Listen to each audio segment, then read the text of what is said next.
everybody in this room is pretty much in the same boat in that we are all here to deliver the service of our business and also to get new business. So there's the dilemma, how to get the business and how to just deliver top quality service in that business. So we're all working on getting that balance. So therefore, for me and for the recommendations I make for my clients, it's really about putting a process or a system in place that will allow everybody to do both. Has to be. Otherwise, you're going to have you'll have a lot of pipeline stuff, and then you'll let your clients suffer, and that really won't work. So the first thing is, it's pretty simple. What I tell my clients and what I practice religiously is daily consistent activity. So what do I mean by that?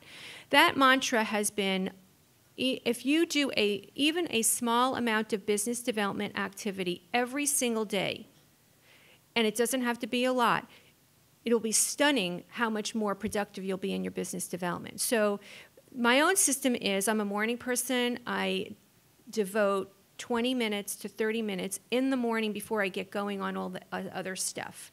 And I find that that really works because I'm clear in the morning and I can get it out of the way. And then, of course, throughout the day I'm going to get some responses and all of that, but 15 to 20 minutes for sure every single day.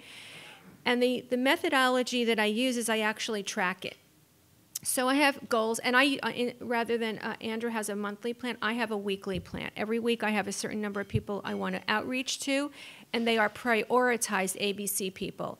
So how I prioritize people, and this is what I sort of teach my clients as well, is everybody's going to have different factors in those priority levels. So it's decision makers, it's referral sources, and the other category that I really focus heavily on is connectors. Who are the connectors? Who are the people? And those of you in this room know that I believe in that because I practice it both ways. I want to be the connector and I want to meet the connectors. So it's direct decision makers, and then there's the referral sources, and then there's the connector relationships.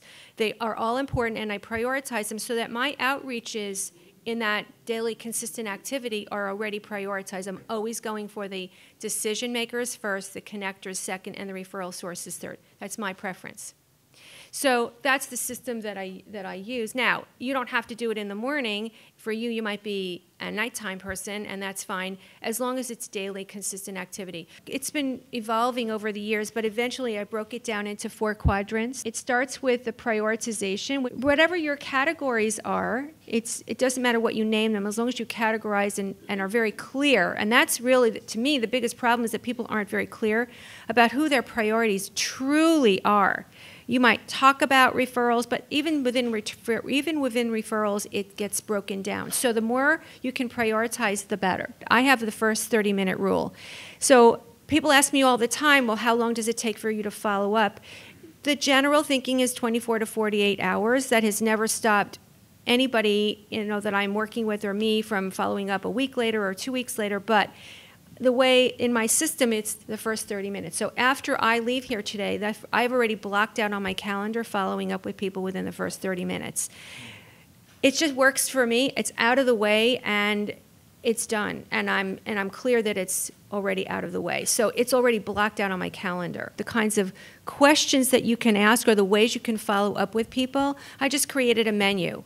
And I have 33 ways that I can use to be generous with people or to ask them or to reconnect with them and to give them something after the first meeting. So that really, it's already set up in a tip sheet, and I can just, it's a menu. It's as simple as that. So over the years, I've just kept adding to the menu. I learned a couple of them here today. I'll make it 35. And then the last thing is the tracking sheet. Now, for some of you who are in bigger firms, you already have a CRM or a tracking system. You have a platform within your firm. It would be maybe Interaction or Salesforce or ACT or whatever it is.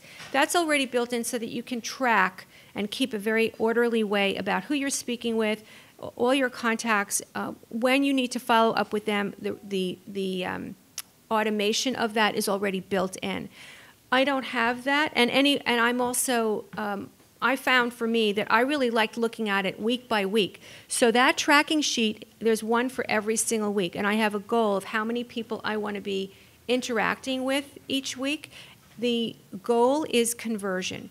Conversion to me means 2 things: a follow-up meeting with the right people, or actually an actual tangible meeting with an actual decision maker. So those are the conversion factors that I use, and that's why they're prioritized on that sheet. So I now can see every single week how close I am to hitting the target of how many people I reached out to, and then I color code it with how many actual meetings that I make.